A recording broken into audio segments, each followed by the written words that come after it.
Welcome to strong dictation. Dictation 5 second बाद शुरू होगा। Ready start. भाइयों और बहनों, आज रात मैं आपसे कश्मीर के बारे में कुछ कहना चाहता हूँ। इस प्रसिद्ध घाटी के सौंदर्य के बारे में नहीं, बल्कि उस भयकंप के बारे में जिसका कश्मीर को हाल में सामना करना पड़ा है।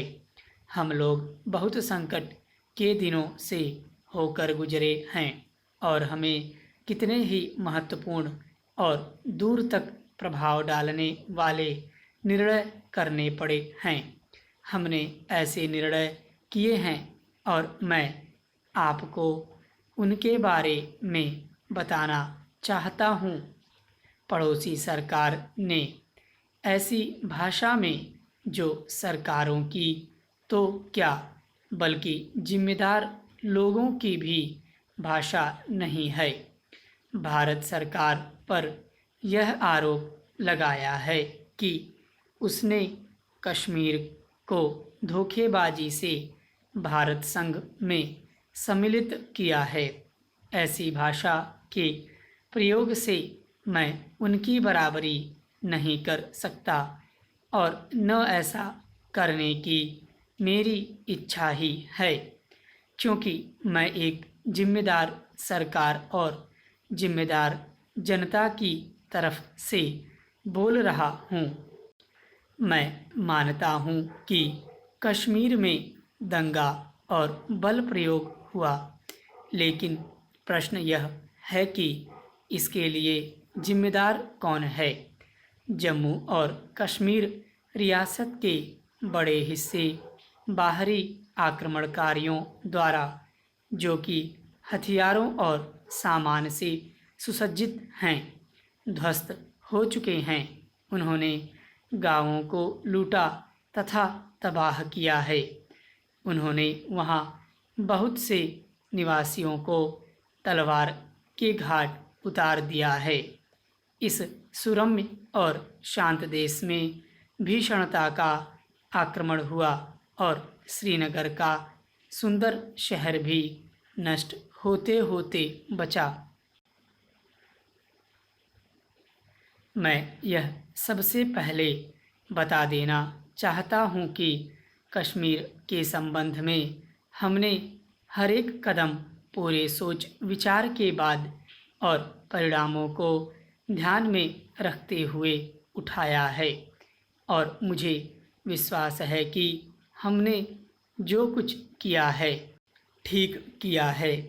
इन कदमों का न उठाना हमारे लिए एक दायित्व के प्रति धोखा देना होता और बल प्रयोग के सामने, जिसके साथ ही साथ अग्निकांड, स्त्रियों के साथ बलात्कार और कत्ल हो रहे हों, बुजदिली के साथ झुक जाना होता। कुछ हफ्तों से हमें जम्मू प्रांत के रियासती प्रदेश में आक्रमणकारी दलों के चुपके चुपके प्रवेश करने के समाचार मिल रहे थे। इस बात के भी कि कश्मीर और पश्चिमोत्तर सीमा प्रांत की सीमा पर हथियारबंद आदमियों का जमाव हो रहा है। हम स्वभावतः इससे चिंतित हुए, न केवल इस ख्याल से कि कश्मीर और उसके लोगों से हमारे निकट के संबंध हैं, बल्कि इसलिए कि कश्मीर बड़े बड़े राष्ट्रों का सीमावर्ती इलाका है। इसलिए वहाँ जो कुछ हो रहा है उसमें दिलचस्पी लेना हमारे लिए अनिवार्य है, लेकिन हम किसी तरह का हस्तक्षेप नहीं करना चाहते थे और न हम लोगों ने हस्तक्षेप का कोई कदम उठाया। हालांकि जम्मू प्रांत के एक हिस्से पर आक्रमणकारी चढ़ आए थे। यह कहा गया है कि जम्मू की ओर से पाकिस्तान की सीमा पार करके हमले हुए थे और मुसलमान मारे भगाए या निकाल दिए गए थे। भाइयों और बहनों, हमने बुराई की निंदा करने में कभी संकोच नहीं किया है, चाहे उसके करने वाले हिंदू हों या सिख हों या मुसलमान हों। इसलिए अगर हिंदुओं या सिखों या रियासत के कर्मचारियों ने जम्मू प्रांत में कोई दुर्व्यवहार किया है तो हम निश्चित रूप से उसकी निंदा करते हैं और उनके किए पर खेद प्रकट करते हैं। लेकिन मेरे सामने जम्मू सूबे के 95 गांवों की एक विस्तृत सूची है जिनका पाकिस्तान से आए आक्रमणकारियों ने विध्वंस किया है। भिंबर जैसे एक काफ़ी बड़े कस्बे को लूट कर उसे ध्वस्त कर दिया गया है और भी कस्बों पर घेरा डाल दिया गया और पुंछ और मीरपुर के इलाकों के काफ़ी बड़े हिस्से आज हमला करने वालों के अधिकार में हैं। क्या यह इस बात का संकेत देता है कि कश्मीर की ओर से पश्चिमी पंजाब पर हुए आक्रमण, इससे क्या यह नहीं प्रकट होता कि पश्चिम पंजाब से कश्मीर रियासत में बराबर संगठित हमले होते रहे हैं। इन हमला करने वालों के पास नए से नए ढंग के आधुनिक हथियार हैं। यह कहा गया है कि आग फेंकने वाले अस्त्रों का भी प्रयोग हुआ है और उनके पास एक बिगड़ा हुआ टैंक भी पाया गया है। इस समय के आसपास कश्मीर रियासत ने हमसे हथियारों की मांग की। हमने इस विषय में कोई जल्दी नहीं की। हालांकि हमारे रियासती और रक्षा मंत्रियों ने मंजूरी दे दी थी, तथापि वास्तव में कोई हथियार भेजे नहीं गए।